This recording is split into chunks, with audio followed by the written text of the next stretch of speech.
The original text of this story contains links back to all referenced prior stories for context. A link to the text post can be found in the video's description. I once said, I don't know whose big mama need to hear this, but ginger ale is just soda. I was immediately jumped by 6 nonagenarian grandmothers with canes. I legit did not learn my lesson about thinking such things, only about saying them aloud. So I got to thinking, how many more of those remedies they gave us in the 80s that didn't actually cure shit, so much as made us just a little bit more comfortable until our honestly pretty damn defective immune systems circle at the wagons and handle business as designed? The Google search sent me down an internet rabbit hole, which I found both intriguing and re-traumatizing. I will talk to my therapist about that part next week. It also gave me an idea. Remember, back in Soft Eyes when I explained just how much you could get away with just on the strength of the fact that people don't pay attention to shit? Well, we're back on that.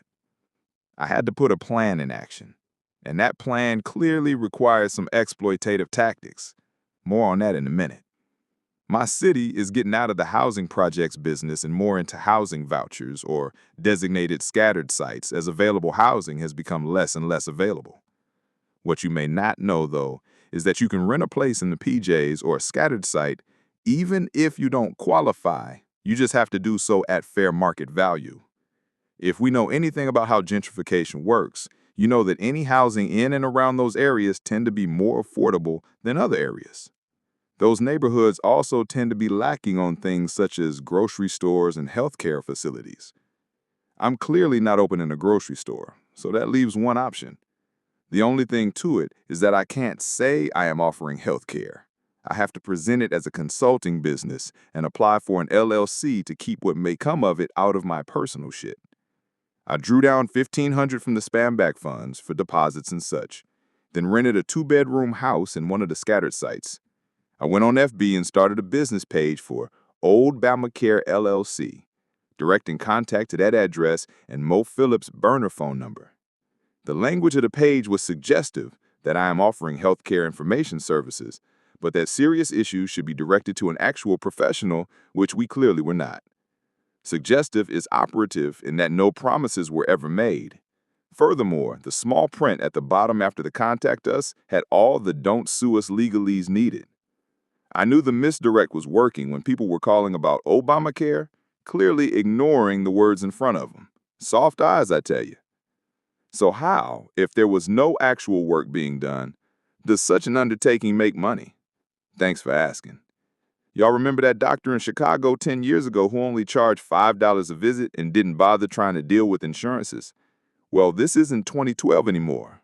That $5 is $15 now. Business booming. Doors were set to open at 8 a.m. People were lined up to get in at 6:45 with $15 in hand and ready to be seen.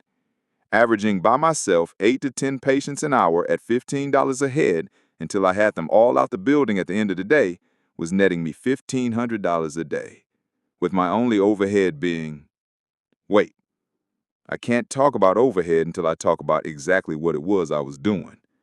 For instance, if someone complained of a stomachache, they would be given some saltine crackers and ginger ale. Someone with a bee sting would be given some meat tenderizer to put on it, so on and so forth.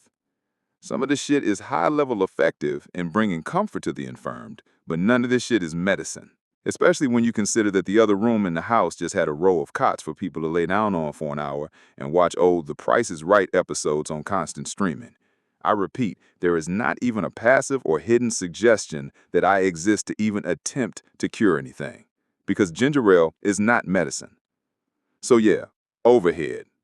$1,100 for projects adjacent housing, $55 for internet, $25 for water, $150 for electric. These are the as-planned monthly expenses. I spent $50 of the remaining $170 on cleaning products and the remainder on ginger ale and saltines from Sam's Club. I pulled an old desk, TV, and PC from the storage building here at my house.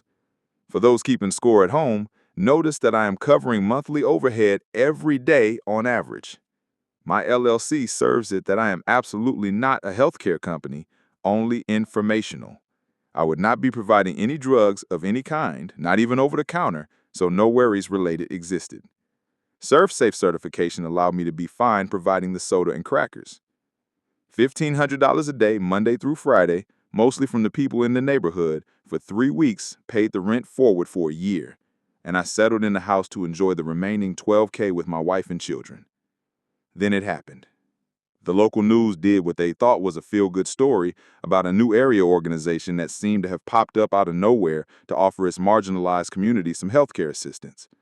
They had chased down public record and hadn't been getting responses to their attempts to get to the mysterious Mo Phillips for comment on the good he was doing, framed in an attempt maybe to drum up some more support to expand through a possible nonprofit. As we were on the couch waiting on Jeopardy to come on, wife person had something to say. Wife person. Mo Phillips. Me. Wife person. You didn't. Me. No. Wife person. Is that where you been every day? Where all this... You can't keep this money. Me. I can't give this money back. Wife person. Why not? Me. Because I provided goods and services as I promised. Wife person. But you didn't promise anything more than I gave. Wife person. How? Me. People don't read. Wife person. Amazing. Me. Ain't it? Wife person. I can't let you keep doing this. Me. It's about 4.5 bands a week. We could afford to take a week or 3 off anytime we want to. If we do it for a year, we pay the house off and... Wife person. Kill it. Karma ain't gonna reward a scheme. Me. You never let me have any fun. I called the housing authority on Tuesday morning to end the lease. They will refund the remainder of the 12 months at the end of this month. I turned off the utilities and ate an early termination penalty on the internet. Back to the drawing board, folks.